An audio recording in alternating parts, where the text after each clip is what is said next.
Então, boa noite a todos.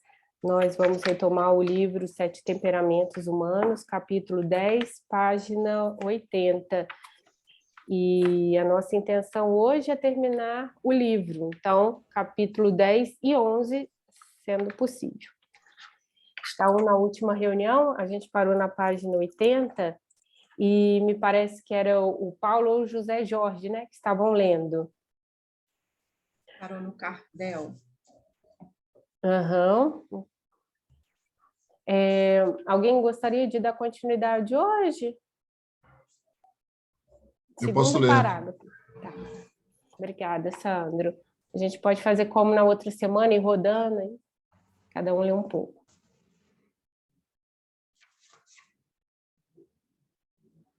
Eu vou começar na página 7 e 9 para entrar no contexto, ok? Puxo o parágrafo da 7 e 9, lá embaixo.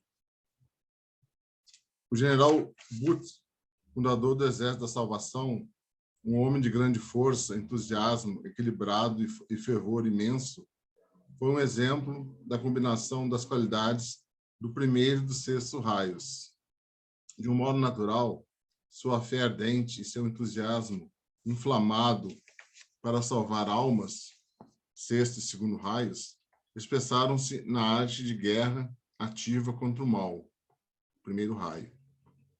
Ele denominou o seu jornal de O Brado de Guerra e induziu os seus seguidores, organizados como um exército, a entrarem em ação com bandeiras, uniformes, bandas, tambores, símbolos e toda a parafernália de guerra. Em muitas cidades, os quartéis generais do Exército da Salvação são chamados de a Cidadela. Tendo em vista as cores adequadas aos diferentes raios, é interessante o fato de que nas cores do Exército da Salvação predomina o vermelho, tanto nos uniformes como nas insígnias. O cardeal Manning, um grande admirador do general Butz, também foi um exemplo do sexto e do primeiro raios misturados. Só lembrando, pessoal, que o capítulo chama-se Raios Combinados. Por instinto, ele não era um teólogo, como o cardeal Newman, erudito e recluso, combinação dos quinto e terceiro raios, mas um cruzado, sexto raio. Como o general Butz, o cardeal Manning também viu na religião uma arte de guerra para a salvação das almas. Ele ansiava pelo poder para guerrear efetivamente e era obcecado pela responsabilidade do comando. Poderia ser chamado de imperialista espiritual. Ele nasceu general e desencadeou uma agressiva campanha de expansão católica, primeiro raio. Newman, com a sua paixão pela verdade e pela livre investigação, terceiro e quinto raios, considerava a igreja como uma universidade. Manning, com a sua paixão pela vitória, viu-a como um exército, de fileiras cerradas contra o questionamento, porque este enfraquecia a solução, primeiro raio. O tempo, apesar de reconhecer a grandeza de Manning, provou que Newman estava certo e Manning errado. As prósperas bases católicas em Oxford testemunham a certeza da crença de Newman no conhecimento, quinto raio, na compreensão, terceiro raio, e na experiência religiosa, segundo, quarto e sexto raios, como os maiores poderes com os quais podemos guerrear o mal. A vida e o caráter desses três homens sugerem que no general Butz o sexto raio predominou, com o primeiro esplendidamente desenvolvido, enquanto nos cardeais Manning e Newman, o primeiro e o terceiro raios, respectivamente, predominam sobre o sexto. Algum comentário?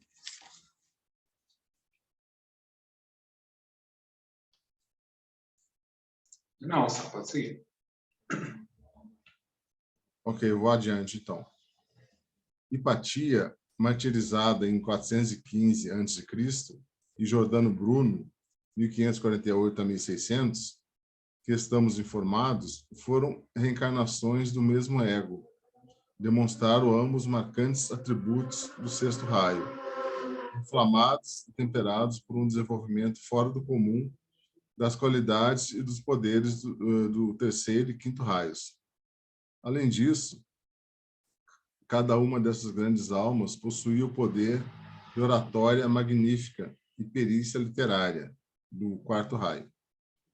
Suas vidas terminaram no martírio, mostrando a qualidade típica do sexto raio, a disposição de tudo suportar, de tudo sacrificar, inclusive a própria vida, por um ideal e uma causa. Pitágoras, 540 a 510 a.C., filósofo grego e fundador da escola pitagórica, a quem é acreditada a descoberta do teorema: o quadrado de hipotenusa tem um triângulo de ângulos retos é igual à soma dos quadrados dos outros dois lados. O sistema heliocêntrico e os princípios matemáticos da música. Demonstrou, em acentuado grau, os poderes intelectuais do terceiro e quinto raios, combinando com eles grande capacidade como professor. Uma tradição oculta sustenta que ele alcançou o estágio de adepto e agora também exibe, em elevado grau, as qualidades de sabedoria, amor e compaixão do segundo raio. Disse que a Rainha Vitória foi uma reencarnação do rei Alfredo. Ambos foram grandes monarcas esplêndidos tipos do primeiro raio. Tennyson é igualmente associado com Virgílio, cada um sendo poeta, terceiro raio, e artista, quarto raio, e alcançando uma sublime experiência mística, segundo e sexto raios. Gladstone, que foi identificado com Cícero, o orador romano, estadista e homem de letras, 106 a 42 a.C., em ambas as encarnações manifestou as qualidades do primeiro, terceiro, quarto e sétimo raios. Todo artista bem-sucedido, para quem o amor da beleza e a aspiração para representá-la perfeitamente estão entre as principais coisas da vida, é um indivíduo do quarto raio, ou então desenvolveu em alto grau as qualidades do mesmo. A escolha do ramo, a escolha do ramo, ou ramos das artes, do meio e modos de autoexpressão criadora e seu desempenho é provavelmente decidido pela influência do sub-raio dominante. Destes, o primeiro e sétimo raios tenderão para a dança e a escultura. Cada um, por seu turno, mostrará o efeito da influência do raio. O balé, por exemplo, tem sido descrito como uma arte do sétimo raio, enquanto o solo de dança indica o primeiro raio. Então, ele trata várias informações aí, né? Eu percebo nesse livro que ele traz muitas coisas dos temperamentos, mas com o uso prático, né? As profissões, principalmente, né? A missão da pessoa naquela vida ali, né? O desenvolvimento do segundo e sexto raios, o caráter dos artistas, os levará para a música ou a arquitetura, cada ramo sendo, por seu turno, afetado pelas tendências desenvolvidas de outros raios. Os grandes compositores diferem substancialmente na qualidade de suas criações, mas em todos eles, o terceiro e quinto raios também deverão estar bem desenvolvidos, para proverem a capacidade de conceber ideias abstratas, expressá-las em obediência a leis matemáticas. Os artistas que sofrem influência subdominantes dos terceiro e quinto raios inclinam-se naturalmente para a literatura e a pintura, sendo estas escolhas, por sua vez, feitas de acordo com a influência de outros raios. O escritor, acentuadamente do quarto raio, pode sobressair na poesia, enquanto o puro pensador, o filósofo e o cientista podem preferir a prosa livre. O pintor do primeiro raio atuará mais com massas arrojadas do que com detalhe intrincado, enquanto o pintor do quinto raio provavelmente empregará mais o último. O abstracionismo no artista indica fortes tendências do terceiro raio, enquanto a evidente clareza e intenção poderão indicar a influência do quinto raio. O puro artista possuirá o poder de encantamento. Pela simples beleza, ele encantará e deliciará aqueles que correspondem à sua influência. Exemplos perfeitos do completo desenvolvimento ao longo das linhas de um raio são encontrados nas vidas e pessoas do Senhor Cristo e do Senhor Buda. Durante toda a sua missão, eles demonstraram, no mais alto grau, a sabedoria, a compaixão, o amor e o senso permanente de unidade com todas as pessoas, o que caracteriza o segundo raio. A correspondência com o sexto raio emergiu no modo como Cristo morreu, quando ele sacrificou a sua própria vida pelas verdades que veio ensinar, sobretudo aquelas do amor fraternal e do auto-sacrifício.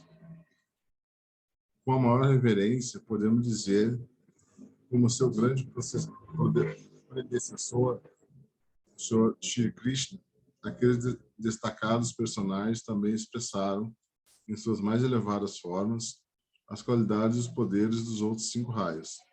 Eles foram mestres líderes de homens, primeiro raio, mestres filósofos, possuidores de completa compreensão, terceiro raio, mestres artistas na beleza de suas vidas, de seus ensinamentos e da linguagem com a qual invariavelmente os expressavam, quarto raio, mestres cientistas, possuindo tanto conhecimento profundo, físico e superfísico, como o poder de demonstrá-lo, quinto raio, em comparação perfeita de sublime idealismo, com o poder de evocá-lo nos outros, sexto raio, mestre da magia, especialmente da maior de todas, a transformação do caráter e das vidas dos seres humanos, sétimo raio.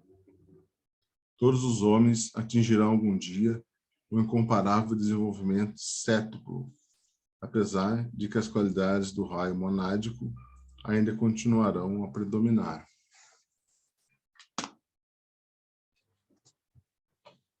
Comentários?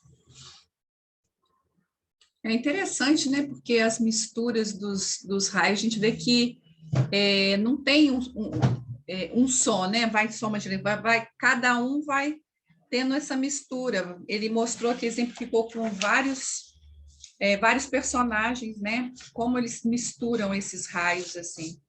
E assim somos nós, né? Cada um aí faz a sua análise dos raios predominantes e quais são os sub-raios.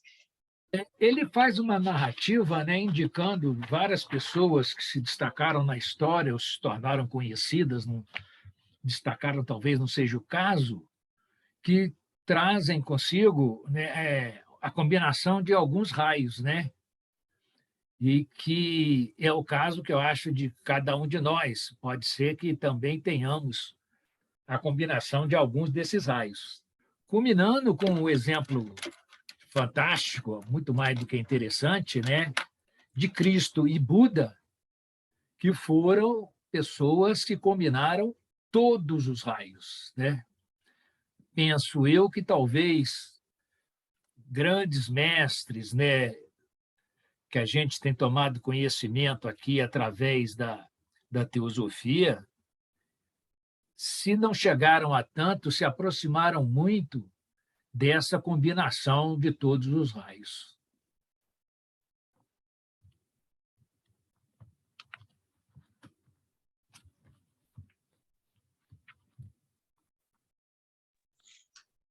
Alguém gostaria de ler o próximo capítulo? Eu posso ler. Marcela vai ler. Vou ler um pedacinho. Depois a gente vai passando aí. O raio pessoal.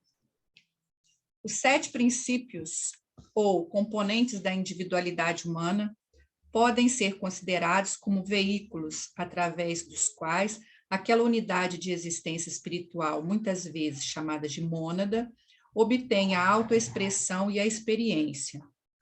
Os outros nomes da mônada são o de fagulha da chama divina única, alento do grande alento, centelha do sol espiritual, germe mortal, espírito humano e logos da alma. Entretanto, todos estes nomes descrevem imperfeitamente os aspectos do misterioso habitante do interior mais profundo, que, ao mesmo tempo, é uma unidade e uma parte inseparável do espírito universal. A mônada é considerado como a origem do ser humano objetivo e setenário. Aqui vamos lembrar o nosso estudo, né? Os 7 princípios ou 7 corpos, quem lembra aí? Já todo mundo decorou? 7 corpos? Físico, etérico, astral, estão lembrando? Depois vem mental, causal e budiático, não é isso? E a mônada é essa alma, essa energia superior, né? E quando ela fala que a mônada é considerada com a origem do ser humano. Assim como o próprio nome de germe mortal o indica, também é a semente da divina árvore da vida, que contém dentro de si a potencialidade de todos os poderes possuídos pela árvore materna, que é a transcendente e imanente divindade. Diz que a mônada nunca abandona o seio do pai. E não mesmo, né? Que a mônada ela está ligada ao pai mesmo. Diz que o espírito divino do homem permanece dentro da chama materna durante todo o período de suas manifestações parciais, como um ser humano setenário. Entretanto, ele irradia ou projeta um raio de seu próprio poder, vida e luz no universo objetivo, que é o seu campo de evolução. Este raio monádico passa através de um dos três aspectos da divindade trina, e depois através de um ou outro dos 7 seres arcangélicos, por meio dos quais aquela divindade torna-se externamente manifestada como o emanador e arquiteto de um universo. Esses 3 aspectos aqui, vê se vocês concordam aí, é o primeiro logos, o segundo logos e o terceiro logos, né? O Pai, Filho e o Espírito Santo, né? O primeiro logos é a matéria virgem, né? É o Pai. O segundo logos é a unidade de consciência. É a mônada que somos cada um de nós. E o terceiro logos é o momento de criação, é quando surge o universo. Então, acho que está se referindo a isso. Eu não sei o que vocês acham. Assim. Vontade, sabedoria e atividade. Bom, então, fala aí. Também, né? O que o Buch coloca no livro dele, os aspectos lá de vontade, sabedoria e atividade, se não me engano. É uma expressão em nós, né, que chega até nós, combinados esses 3 aspectos, né? Eles se combinam para dar a ajuda da nossa personalidade, nossa busca, a nossa encarnação aqui no físico, né? Eu, na pandemia, eu ouvi muito nas lives, né, eles falando sobre esses logos que eu não entendia muito bem, por isso que eu fiquei atenta, que eu achava isso muito confuso. Eu custei para entender, então acho que eu não entendo muito bem ainda não, porque assim, os estudos teosóficos, eles são, eu acho muito complicado, complexo, então a gente tem que ler, reler e ver outras pessoas explicando para a gente conseguir compreender isso daí. Então, para mim, era uma coisa muito nova isso. Mas aí, acho quando que ele é complexo mesmo, né? Quando ele exemplifica do Pai, Filho e Espírito Santo, aí a gente entende, né? Essa dinâmica. E aí está falando dessa trindade manifestada, né? Sim. Porque ela se expressa dessa forma, né? Você vê no manual base, na página 61, esse desenho da página 61, ele expressa... Na realidade, a mônada é uma expressão divina, né?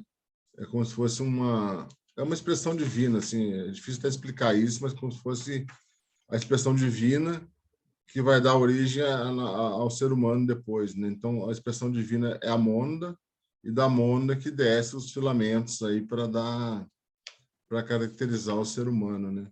Obviamente que ele começa lá atrás no mineral, toda a evolução mineral, depois toda a evolução vegetal, animal, até chegar no reino humano, né?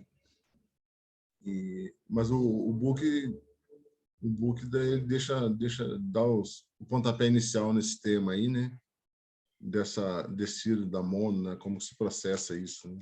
Naquele link que eu coloquei lá no grupo, já tem um tempo, sobre esse livro aqui, sobre os 7 raios.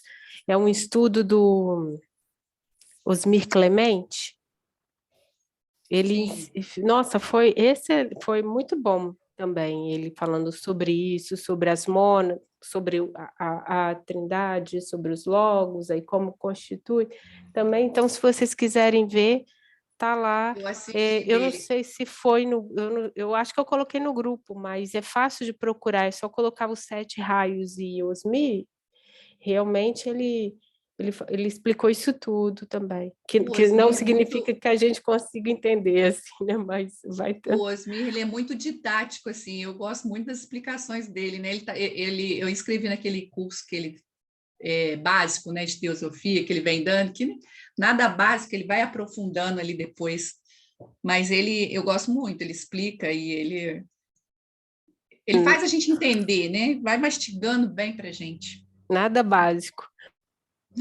Nada básico. Não, para a gente novidade. Algo que pode ser pesquisado também é a parte que, como existe da mônada três logos que se expressam até chegar na gente, a gente observa que a combinação desses 3 logos, ali representado por vontade, sabedoria e atividade, a quantidade de cada um desses 3 no ser humano vai chegar ao raio também, né? Algo a ser pesquisado. Mas é como se esses 3 logos expressos em nós, a combinação deles, em termos de quantidade, cada um dos 3, vai chegar no raio da pessoa. Sim, está tudo, né, interligado. Aqui, Raquel, você viu que ele fala aqui dos 7 seres angélicos que nós vamos estudar, né, naquele livro, né? Que são chamados de devas no budismo e no hinduísmo, né? Eu ouvia muito sobre devas também e entendi o que era devas, depois eu vi que era a mesma coisa que os anjos, né? Mas e aí, alguém quer ler, gente, para ir circulando? Luciana? Eu não quero ler, não, gente. Hã? Eu posso ler. Meio boca hoje. Eu também, eu não estou podendo ler. Então, mas é muito interessante, a partir da leitura desse livro que a gente está lendo. Ó, deu uma falha aqui. Estão me ouvindo? Não, Luciana. Eu estou. Ah, sim. Então, e quando a gente começa a estudar teosofia e aprofundar um pouco mais, a gente entende, né, assim, a origem da gente aqui no mundo, né, que mostra como nós surgimos, como que nós chegamos até aqui. Então, através do estudo da mônada, vai mostrando como que a gente ganhou tudo isso, como que a gente foi se dividindo até chegar e como a gente vai subir, né? Nós saímos puros e vamos voltar puros, mas nós passamos por todas essas necessidades. É muito interessante porque a gente vê quão profundo nós somos, né? A partir disso aí. Eu gosto muito do Carl Sagan também, que ele mostra, tem um documentário dele que é tão maravilhoso, gente, que ele mostra assim, a origem do universo, o calendário cósmico. Então, você imagina ali 12 meses e imagina o nosso surgimento. É como se a gente surgisse, tipo assim, no final, o mundo, tipo assim, a criação do universo, ela tem bilhões de anos-luz, a gente surgisse agora no final de dezembro. Então, nós somos, assim, bebês, entende? No limiar da eternidade. É bacana demais da conta. Aí vem um babaca desse Elon Musk aí para falar dele quanto assim, as ideias dele, entende? Que ele sempre colocava Deus no centro, ele tem uma visão mística, sempre, entende? Com algo superior, tocando nós, nos instruindo. Aí vem um maluco desse e fala besteira, e o povo fica surgindo aí, seguindo. Né? Só a gente que Luciana, estuda isso aqui que a gente entende. é só a gente lembrar, Luciana, que assim, a literatura teosófica ela reforça que começou lá no reino mineral, né? Esses minerais que, na realidade, têm uma alma grupo, né? Uma alma grupo, e isso não se perde nessa evolução mineral, ela passa por a evolução vegetal, passa pela evolução animal, até chegar na gente, né? Como se a gente não fosse uma criação direta, o homem, né? A nossa criação não foi direta a chegar no homem, né? Como pode ser dito por aí que Deus criou o homem. Ele criou lá atrás o mineral e aquilo vem evoluindo por todos esses 3 reinos anteriores ao reino humano. Então, a gente carrega muito mais do mineral, do vegetal e do animal do que a gente possa imaginar, até chegar na questão do ser humano, né? Se a gente tiver assim um pouquinho a humildade que Jesus fala, né, de saber olhar assim que é muito amplo, né, o universo assim ele é infinito demais para a gente colocar igualar essa inteligência a nossas ideias, né? Então a gente não pode esquecer que é muito maior que nós e nós fazemos parte disso tudo, mas a gente portanto que deu para a gente o cérebro, né? Para a gente começar a pensar, que a gente começa a ter assim, visão, a gente começa a ter ideias mais maravilhosas quando a gente começa a entender os estudos das leis como princípio. Sem os estudos das leis, dos instrutores, a gente não vai chegar a lugar nenhum, não. Sem o conhecimento das leis. Podemos continuar, então? Sim. Desculpa se eu falei demais, minha voz está péssima. Como resultado destas associações íntimas, a expressão objetiva da mônada humana torna-se matizada ou marcada com os atributos daquele aspecto da divindade e com os do arcanjo através dos quais passou. Assim, apesar da inteira potencialidade da mônada estar presente em todas as subsequentes automanifestações, um atributo será enfatizado e uma qualidade preponderar. Portanto, para descobrir com certeza tanto o nosso próprio raio como aquele de outra pessoa, será necessário ascender em estado de consciência até a altura da própria mônada, ou, ao menos, até a mais alta expressão de sua individualidade atual, que é a da vontade espiritual ou Atma, porque, naquela altura, será visível a coloração do raio, a marca do arcanjo. Somente um ocultista e vidente muito desenvolvido é capaz de fazer tal investigação. Aqui só um comentário, né, que a gente fica aqui especulando de que raio eu sou, de que raio eu não sou e tal e tudo mais, e ele vem colocar aqui que, né, que a visível coloração do raio, somente um ocultista e vidente muito desenvolvido é capaz de fazer. Algum outro comentário? Entretanto... Do anjo, depois eu falo. Não, eu achei um negócio que eu anotei dos anjos, que é respectivo do raio, mas quando chegar eu falo, Maurício. Isso que o Maurício leu agora, a questão do chegar no vontade espiritual, o Atma, esse é o convite para que a gente se purifique, se trabalhe, se encontre, esse eu interno, esse eu com letra maiúscula, porque é esse eu que vai possibilitar que eu chegue nesse Atma, né? Todas essas etapas que a gente estuda aí, de deixar os 3 corpos inferiores, colocá-los na sua devida condição E superar para os corpos mais sutis é para isso. Como falou aqui, chegar nesse átimo. É a minha consciência e a sua que vai chegar no átimo. É isso, né?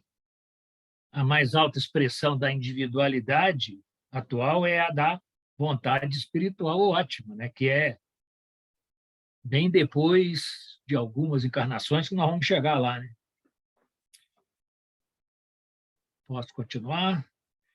Entretanto, considerando que as qualidades dos raios estão começando a se apresentar nos seres humanos da presente era evolucionária de uma maneira bastante clara, um exame cuidadoso do caráter poderá geralmente fornecer indicações bastante confiáveis sobre o raio de uma pessoa. É essa questão que nós estamos falando, né? Quer dizer, um exame cuidadoso do caráter. Se até do meu próprio caráter é difícil fazer um exame cuidadoso, quanto mais de outras pessoas, entendeu? Ao fazer tal tentativa, é importante lembrar que, durante o tempo em que os atributos e as qualidades de cada um dos 7 raios estiverem presentes em cada indivíduo, a fim de conseguir um desenvolvimento completo, o raio predominante ou a atividade do raio da personalidade externa poderá mudar de vida em vida, ou mesmo durante uma só vida. Consequentemente, torna-se bastante difícil, em muitas ocasiões, definir o nosso raio monádico ou de qualquer outra pessoa. Apesar disso, existem certas indicações que possivelmente podem levar à descoberta do nosso próprio raio. Algum comentário? Maurício, eu queria falar da relação que tem todo mestre ascensionado, ele tem o respectivo anjo, um arcanjo do raio. E o primeiro raio é o arcanjo Miguel, o segundo raio, o Joviel, o terceiro raio, o anjo Samuel, quarto raio, o Gabriel, quinto raio, Rafael, sexto raio, Uriel, e sétimo raio, Ezequiel. Então, é interessante, né, que sempre tem um anjo acompanhar o mestre. Eu achei isso interessante. Então, são seres que vão junto nessa evolução espiritual, né? Poderíamos, por analogia e com uma certa pretensão, dizer que é o nosso anjo da guarda, né? Sim. Uhum. Que eles tiveram esses anjos e os protegendo e tal. Entre estas estão a qualidade predominante de nosso caráter, aquela que mais admiramos no caráter alheio, o impulso motivador ou a principal inclinação na vida, o método que usamos a fim de obter os resultados almejados e as maiores fraquezas, especialmente aquelas que achamos mais difíceis de serem erradicadas. Bem profundo isso aqui, né? Qualidade predominante do caráter, aquela que admiramos nos outros, né? A motivação, a inclinação na vida. E Maurício. Maurício. Ai, perdão. Não, diz que quando ela fala que caráter... Uma vez de cada vez aí. Pode falar, Luciana. É como se fosse um espelho, né? Que a gente, inconscientemente, a gente, o tempo todo, se a gente não tomar conta dos nossos pensamentos, nós somos levados por ele. Então, é onde a gente tem que colocar a nossa consciência muito atenta. Quem nós estamos seguindo? Eu queria falar que na psicologia, igual ele fala aqui, estão as qualidades predominantes do nosso caráter, aquela que mais admiramos no caráter alheio. Então, diz assim, que quando a gente vê uma qualidade, admira no outro, é porque a gente tem essa qualidade. A gente só pode admirar o que a gente tem. E os defeitos também, né? Quando a gente também critica o defeito alheio, é porque nós temos aquele defeito, a gente só vê o que a gente tem. Aí eu lembrei quando o Maurício leu essa passagem, que é isso aí mesmo, a gente vai se espelhando, igual você falou, mas a gente tem essas qualidades e defeitos quando a gente olha para o outro, né? O outro nos diz muito de nós também, né? Exatamente, do jeito que ele coloca, né? A qualidade predominante no nosso é aquela que mais admiramos no outro, né? E aí é o que você completou muito bem, quer dizer, a questão da qualidade e a questão dos defeitos e dos vícios, né? E dos problemas e tal. A gente se transforma muito no outro, né? É porque a gente não pode corrigir o outro, né? A gente tem que corrigir a gente. Exatamente. Mas é no relacionamento que a gente vai observando isso. Teve uma dinâmica que eu participei, que aí ela pediu para a gente colocar quais as pessoas que a gente admirava e as qualidades dessas pessoas.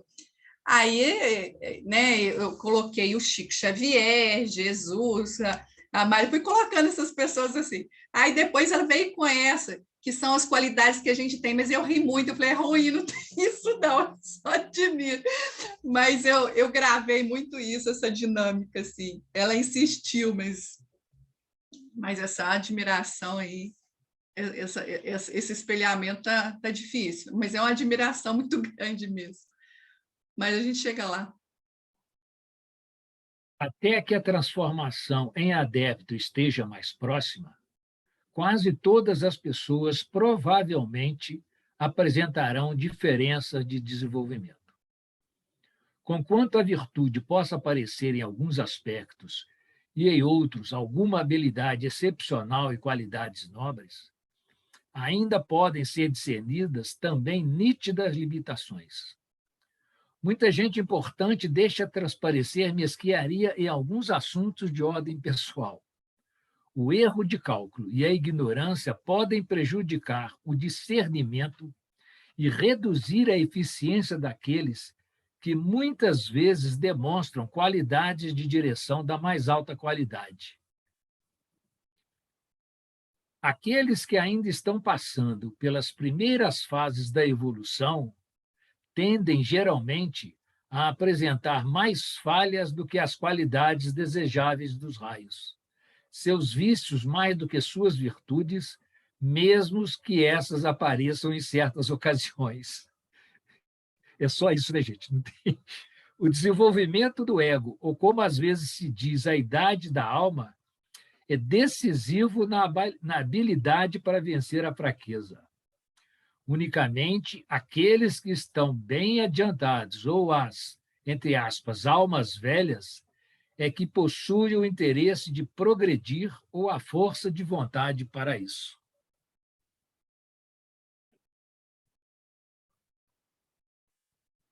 É pouco não, né? Vamos em frente. O tempo requerido para corrigir uma falha, uma vez reconhecida, depende igualmente da idade evolutiva. Os mais adiantados seguidamente provam que estão mais capacitados a constatarem instantaneamente a expressão de uma característica indesejável e de conseguirem rapidamente a sua eliminação.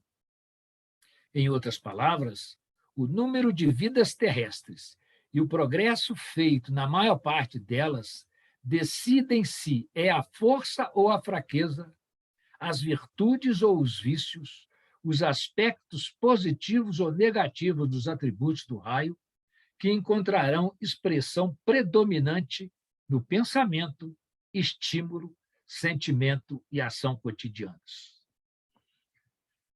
Será bastante justificável classificar uma pessoa como sendo do primeiro raio se os seguintes atributos constituírem características marcantes do seu caráter: força de vontade, determinação e uma tendência para passar por cima dos desejos e do limite de liberdade alheios. Um ardente anseio por posições de poder e uma capacidade natural de mandar e liderar. O uso de uma força superior na maioria das emergências, muitas vezes até sem considerar os sentimentos dos outros, e uma tendência de irritar-se quando contrariado. Alguma questão?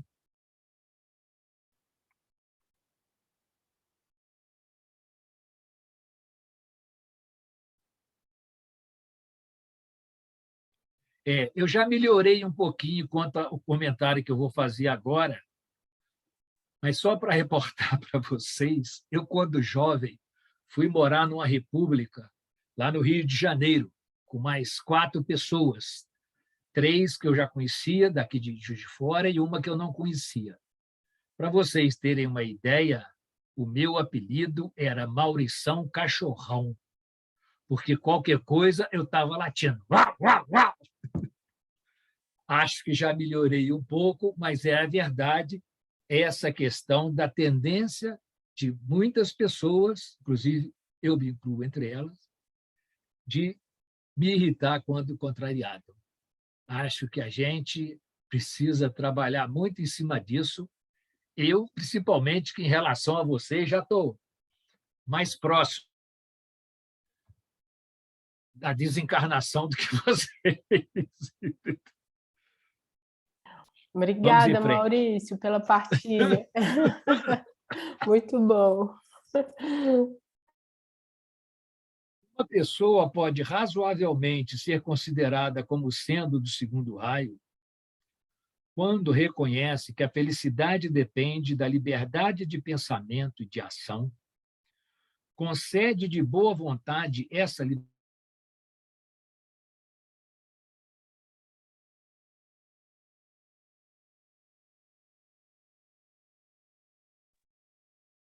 A internet do Maurício também já tinha falhado antes, né? Vocês estão me escutando? Sim, foi só o Maurício. Congelou a sua imagem aqui, Raquel. Ah, sim. Ô, Maurício, Agora voltou normal. A sua internet que eu Mas acho... estava congelada a sua imagem. Quando você fez o comentário, a sua imagem estava congelada. Ah, então tá. Então vamos voltar, então. Você Então, repete. uma pessoa pode, porque para mim também você cortou. Ah, tá. Parece que a sua internet, Maurício, deu uma oscilada. Foi a segunda vez para mim. Mas tudo bem. Você estava normal, e aí a única coisa que eu notei quando você fez o comentário é que a sua imagem estava congelada. Uhum. Mas vamos em frente, vamos voltar aqui. Eu retorno ao início do parágrafo. Uma pessoa pode, razoavelmente, ser considerada como sendo do segundo raio quando reconhece que a felicidade depende da liberdade de pensamento e de ação. Concede de boa vontade essa liberdade. Tem a capacidade de tomar decisões sábias e de fazer planos corretos. Universaliza a sua afeição, nutre um grande desejo de salvar, inspirar e levar felicidade aos outros, especialmente compartilhando bens. Possui um dom para ensinar e uma preferência por cativar os inimigos, transformando-os em amigos e colaboradores, e alimenta uma fraqueza de sentimentalismo e sensualidade. Gente, cada um vai abordando aí esses aspectos de cada raio, e aqui já no segundo raio também eu identifiquei algumas das minhas características, entendeu? Não vou ficar aqui desaguando, não vou fazer disso aqui um divã, entendeu? Mas acho que cada um pode pensar nessas características, entendeu? De cada um, entendeu? Conceder de boa vontade essa liberdade para o outro é uma coisa que não é muito fácil, não. Não é não? Preferência por cativar os inimigos é muito difícil. Vamos em frente. Provavelmente estamos no terceiro raio, se constituírem marcadas características de nossa natureza. A compreensão imediata de ideias abstratas e da significação, da intenção e do caráter das pessoas. A faculdade de exame imparcial, a adaptabilidade e o tato. A capacidade de organizar, planejar e ordenar com inteligência e perspicácia e jogar uma boa partida de xadrez. O amor pela filosofia, a admiração pelos grandes filósofos e estrategistas, a rapidez em compreender e explicar variados fenômenos pela referência a um princípio fundamental, a habilidade para entrar em contemplação prolongada e, às vezes, a indecisão, o distanciamento e a tendência para intrigar, mesmo ao ponto de utilizar um ardil inescrupuloso. Vocês estão muito quietos com essas características de cada raio, hein? Faz favor, hein? Vamos em frente. Se o amor pela beleza e harmonia e um senso natural de ritmo e equilíbrio, uma vida devotada a uma ou outra arte, uma aspiração de difundir a beleza sobre o mundo, a tendência para dramatizar e ilustrar as ideias com formas rítmicas, certo poder de sedução e a fraqueza da vaidade, da autoindulgência e o mau humor constituírem características marcantes da personalidade. Então, a indicação do quarto raio. Silêncio absoluto. Constituem características evidentes do quinto raio. A mente analítica e justa, pondo a lógica acima de tudo. O método de pensar científico fortemente enraizado e com impulso natural para o estabelecimento de fatos incontestes.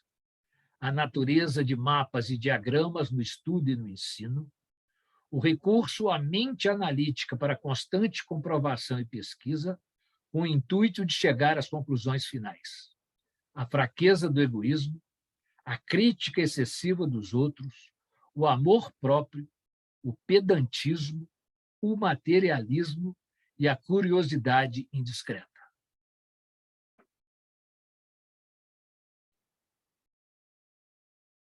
Eu dou um intervalozinho para ver se alguém se manifesta, mas ninguém se manifesta.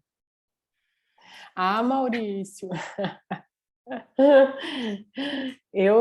Esse quinto aí não tem muito a ver comigo, não.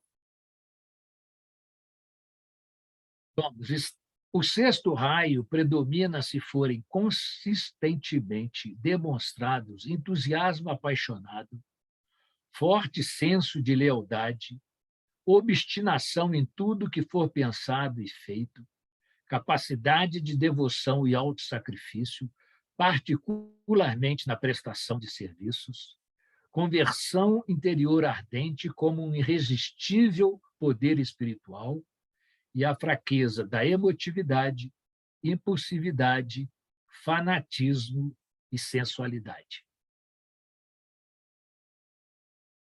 Estamos evoluindo no sétimo raio estamos evoluindo no sétimo raio, ao menos no tempo presente, se somos atraídos para a ciência oculta e para a sua expressão, através do cerimonial e da magia, e temos um senso de ordem, sistema e método altamente desenvolvidos. Se gostamos de combinar muitas influências, a fim de dar expressão às ideias e apelar com sucesso para os sentidos e a inteligência. Se a graça, o esplendor e as ideias de cavalheirismo e fidalguia nos atraem fortemente. Se temos o instinto de dominar as forças invisíveis para satisfazer as necessidades humanas e se possuímos as fraquezas do formalismo e do amor pelo poder e pelo cargo. Sempre devemos lembrar que o verdadeiro raio somente pode ser conhecido depois de uma avaliação correta da qualidade, natureza e influência da própria mônada, o habitante do recôndito, que foi quem primeiro recebeu a marca, a coloração de um ou de outro dos 7 poderosos espíritos ante o trono.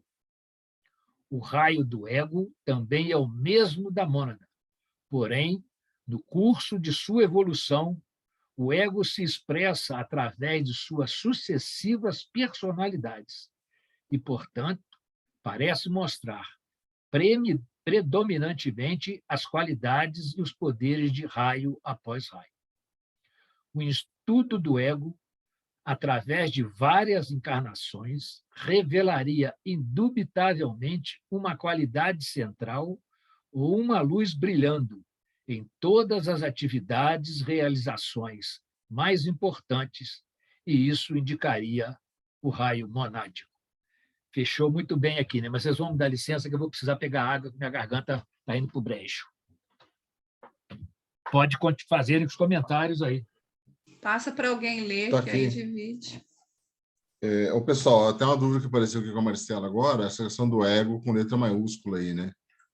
E tem o ego com a letra minúscula. O ego com a letra minúscula é o dos três planos, dos três corpos inferiores, é o que coordena os três corpos inferiores. E esse ego maiúsculo é dos planos sutis, né? Tanto é que ele fala aqui que está próximo da mona, o ego com a letra E maiúscula. Não tem nada a ver com o pequeno ego e nem com o ego da psicologia, que é o pequeno. Nem sabia que os superiores tinham ego com E maiúsculo. Novidade. É o encontro com o superior, né? com o espiritual, com o Atma. Você tem um ego, ele é minúsculo. Quando você passar para o eu superior, é o ego maior, ele continua, né? Ele chega no reencontro aí com o espiritual. Não, mas faz sentido agora, eu pensando no estudo lá da Joana, que ela fala que o self é a totalidade do ser e tal, e que abarca o ego. Então, realmente, pode ser sim. O ego abarcado, já desenvolvido nesse plano mais superior. Que a gente vê nos estudos aqui, matar o ego, é o ego minúsculo, porque aí vai fortalecer esse eu superior aí, os né? corpos inferiores, né? Equilibrar isso aí para fortalecer o que está lá em cima, né? Você continua, Maurício, ou vai passar para alguém aí? Sandro, Oi? Se quiser ler aí, eu libero. o ego minúsculo também está mais conectado com os veículos, né? O uso que nós fazemos. Então, está mais conectado assim, com a parte inferior da gente, dos veículos mesmo, não com os princípios. Porque a partir do conhecimento das leis que a gente começa a observar a moral, a ética, aí a gente vai subindo, né? E a gente vai... Ele estaria ligado aos três corpos inferiores, ao físico, o astral e o mental concreto. Sim, Isso é sim. total ligação com os três. Quando pula para a parte de cima, mental abstrato, búdico e principalmente o átmico, a consciência vai aproximando da mônada, né? Aí a parte de cima aí é considerado o eu superior ou o ego com letra maiúscula, né? Quando a gente toma consciência, né, a gente passa a desabafar, porque a consciência da gente, ela está abafada, é como se você, a partir do momento que você começa a despertar, você vai tirando os véus, né? Então você vai tendo uma nova visão de mundo e você vai se tornando um homem. Eu entendo dessa maneira. Sim, é por aí.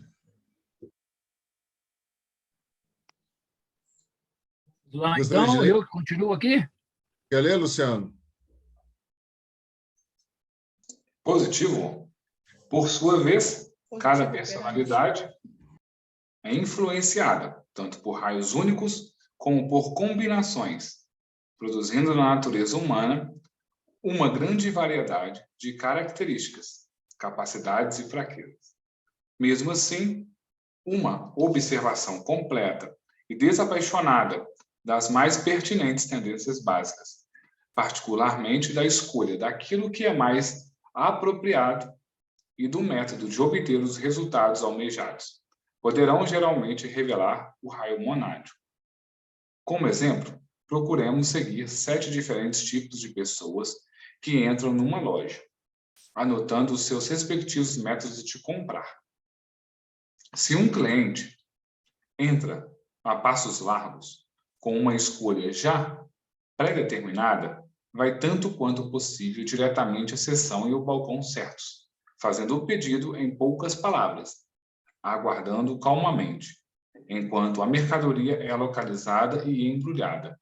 pagando e saindo sem olhar para os lados. Naturalmente, aí foram demonstradas as características do primeiro raio.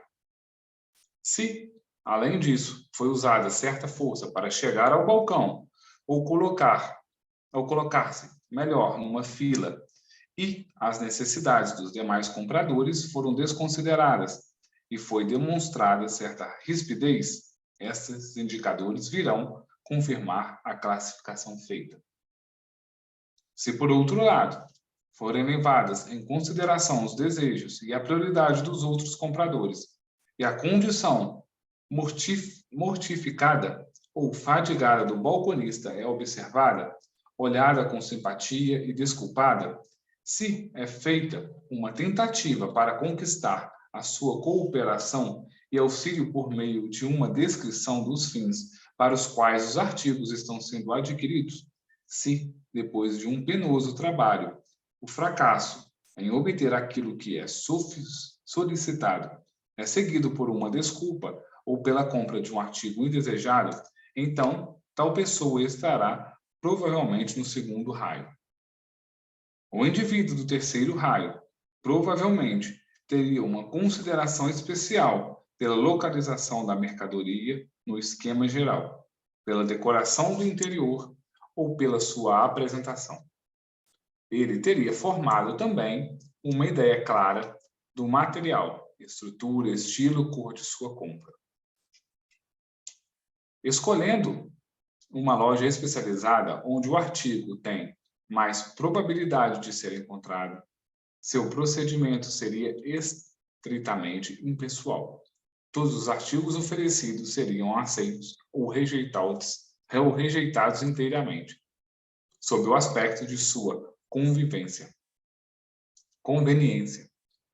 Ao encontrar o artigo procurado, o comprador do terceiro raio estará sempre pronto para pagar o preço pedido, a não ser que o primeiro raio também esteja fortemente dentro dele.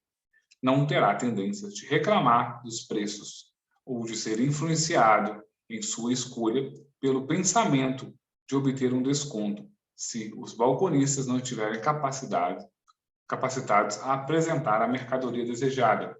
Então, deixa de comprar sem considerar o que eles possam estar sentindo. Alguém comentar alguma coisa? A pessoa do quarto raio, mais provavelmente, deixar-se-á influenciar pela beleza dos objetos que pretende comprar. Contudo, capaz de empregar o método de qualquer um dos raios, planejando, examinando e completando a sua compra. O fator decisivo será a sua atração e o seu encanto. O tratamento ao vendedor dependeria quase inteiramente do humor e das condições físicas do comprador no momento,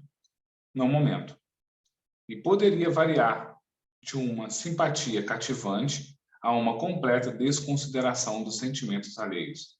Na escolha pessoal da cor, os detalhes assumem grande importância. Certos matizes sombreados são habitualmente misturados, com o finto de conseguir uma gama de cores harmoniosa.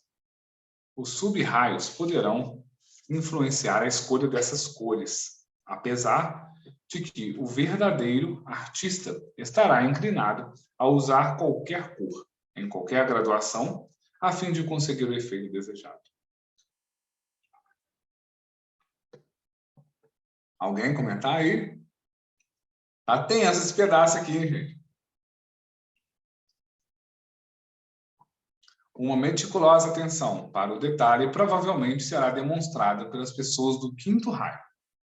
Não somente o plano geral da transação terá sido claramente elaborado, mas também terá sido decididos os detalhes quanto à cor, ao tamanho e à qualidade do artigo. Um padrão ou amostra, tanto da textura como da cor, serão constantemente utilizados como modelo, como considerável insistência sobre a exatidão de tais aspectos.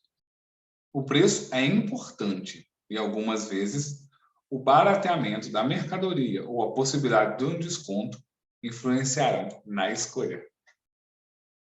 A probabilidade de ser feita comparação com artigos similares em outras lojas e o mais barato terá preferência, tanto quanto possível. A quantia exata da transação já estará orçada, e quando houver troco, este terá cuidadosamente conferido.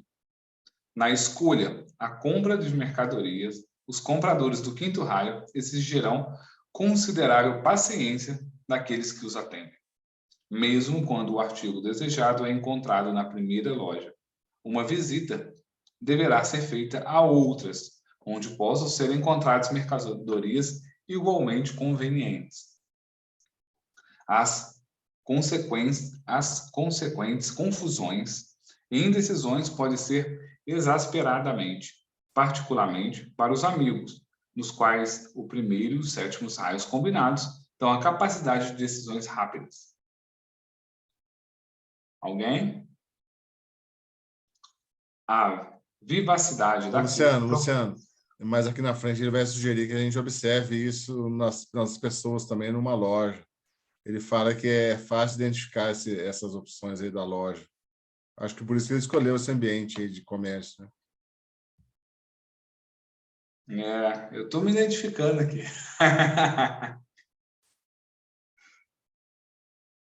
A vivacidade da cor provavelmente será procurada por aqueles do sexto raio, como também pelos seus irmãos do segundo.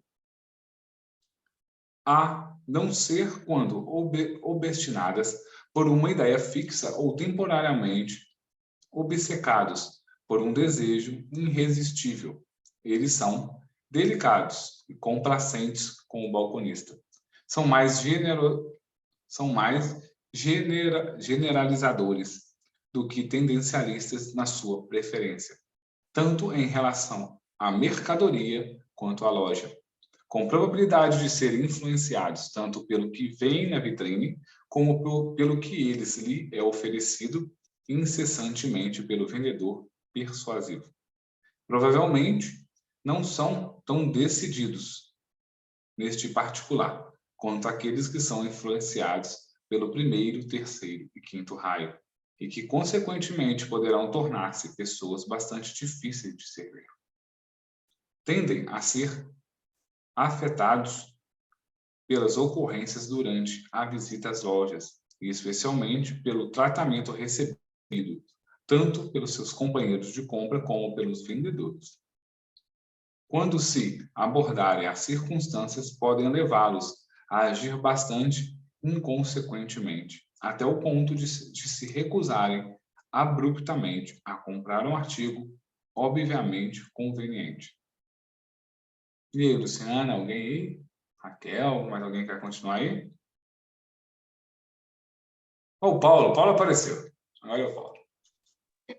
Não, eu estava ouvindo aqui, interessante essa relação, essa comparação de venda, de compra, né? Que é uma relação de compra e venda numa loja, né? Envolve uma série de coisas, a parte psicológica da pessoa que está comprando, que está vendendo, é bem interessante, como que é cada um encarar aquilo que está comprando, o produto, o anseio da pessoa por aquele produto, né, pela compra. É bem interessante, enriquecedor essa explanação aí, bem interessante. As pessoas do sétimo raio tendem a procurar a perfeição em tudo o que compram, particularmente nos objetos de uso pessoal e nos destinados à decoração do lar. Na verdade, eles podem ser cognominados de perfeccionista. A beleza, a graça, a adequação e a certa suntuosidade são suas características mais notáveis. Lembram os seus irmãos do primeiro raio na afinidade com seus companheiros e são naturalmente corteses, complacentes e compreensivos com aqueles nos quais lidam. Dificilmente são influenciados pelos preços e tendem até a oferecer uma soma maior do que a solicitada, recebendo o troco sem dar-se demasiado trabalho em conferi-lo. Existe certa grandeza principesca no caráter e na conduta das pessoas do sétimo raio. De um modo geral, é altamente desejável que as pessoas de cada um dos 7 raios possuam uma qualidade específica. Para o primeiro raio, isso seria o poder. Para o segundo, a sabedoria. Para o terceiro, a compreensão. Para o quarto, a beleza. Para o quinto, o conhecimento. Para o sexto, uma devoção, invariavelmente. E para o sétimo, a ordem. O conhecimento dos 7 raios é de utilidade para compreender os outros, especialmente aqueles cujo modo de encarar a vida. Os métodos de conseguir os fins desejados e objetivos finais divergem dos nossos. Tal conhecimento pode trazer uma das mais elevadas virtudes para aqueles que o possuem. Uma grande tolerância decorrente da profunda compreensão dos ideais e das ações dos outros indivíduos e das outras nações. Essa virtude é maravilhosamente expressada nas palavras do Senhor Sri Krishna, que falava como a encarnação de Vishnu, o segundo aspecto da Santíssima Trindade. De qualquer modo que os homens venham a mim, eu lhes dou as boas-vindas, pois são meus todos e qualquer caminhos que os homens possam tomar. Ó Pata. Fim. Terminou. Terminou. Quase exatamente no horário. Eu achei muito interessante, sabe? Porque eu já trabalhei como vendedora, e assim, eu trabalho com um monte de coisa. Então, assim, a gente se vira, mas a gente tem essa percepção quando você trabalha com vendas, você recebe as pessoas. É uma coisa que, falando aqui agora, a gente consegue observar assim, mais com um conceito e não como uma crítica, né? Não é um preconceito, um conceito mesmo de análise mais racional, sabe? Mas são coisas que a gente percebe, mas a gente não sabe traduzir. Aqui, assim, foi nossa, é motivador demais.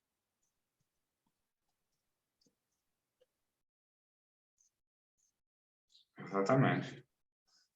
O que compra, Lu? Até pelo que nós adquirimos na nossa vida. Em momentos passados, depois de acordo assim, com os ideais que a gente vai buscando, as nossas escolhas também de objetos, elas mudam. Né? Depois, assim, é muito mais construtivo, né? Porque a gente busca coisas que trazem mais sentido para a nossa vida. Sim, uma coisa que que seja mais simbólica, tanto para nossa, assim, para o nosso corpo, para a nossa saúde física e nossa saúde mental também. Este, como tantos outros livros, né, de ensinamentos para esse caminho de espiritualidade que a gente está trilhando, entendeu?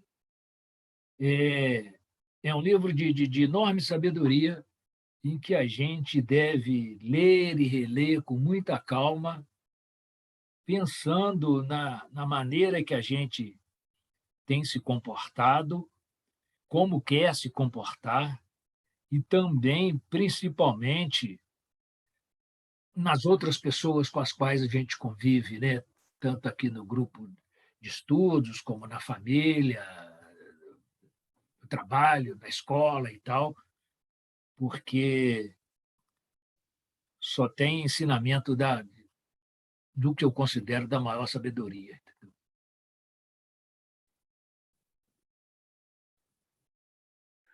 Certo, gente. Foi um ótimo estudo, né, que nós realizamos juntos. E como o Maurício falou, é um livro de consulta, não é, a gente finaliza o estudo nosso, né, do nosso grupo, mas fica sempre para a gente abrir e estar sempre consultando. E além dele, tem alguns outros, né, que deram origem, na verdade, a esse estudo da Alice Bale, né? Parece que o dela ainda veio antes, então a gente ainda pode considerar estudar no futuro ou mesmo individualmente, né? São 8h26. Vocês sabem que hoje eu estou meio gripada, né?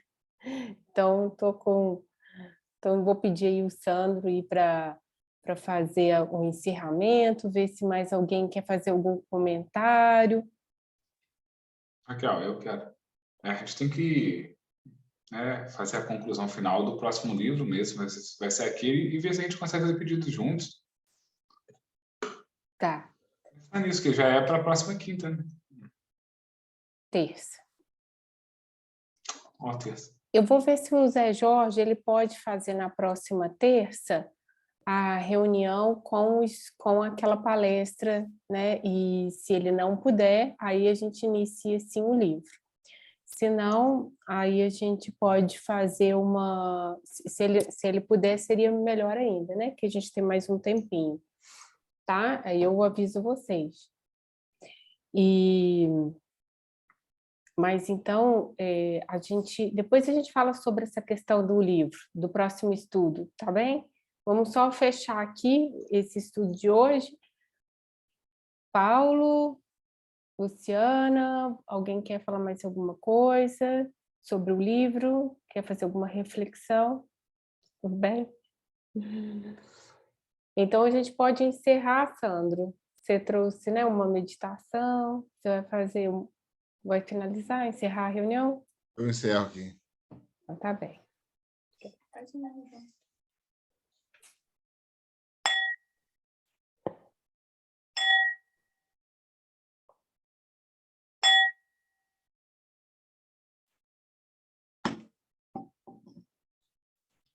Vida limpa, mente aberta, coração puro, intelecto ardente, clara percepção espiritual, afeto fraternal para com todos, presteza para dar e receber conselho e instrução, leal senso de dever para com o instrutor, pronta obediência aos preceitos da verdade, corajoso suportar das injustiças pessoais, destemida declaração de princípios, valente defesa daqueles que são justamente atacados, mira constante no ideal de progresso e perfeição humanos.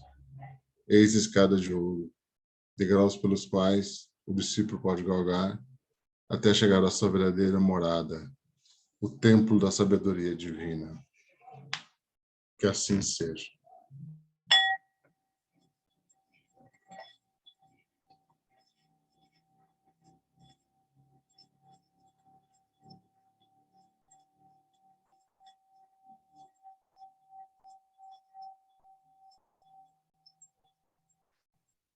Tudo bem. Eu vou ter que sair agora, tá? Que tem coisa para fazer aqui. Vou deixar uma boa noite para todos aí, ok? Boa noite, Boa Maurício. noite. Boa noite. Agora você pode Melhoras sair, aí. Paulo. Melhoras aí, Raquel. Melhor.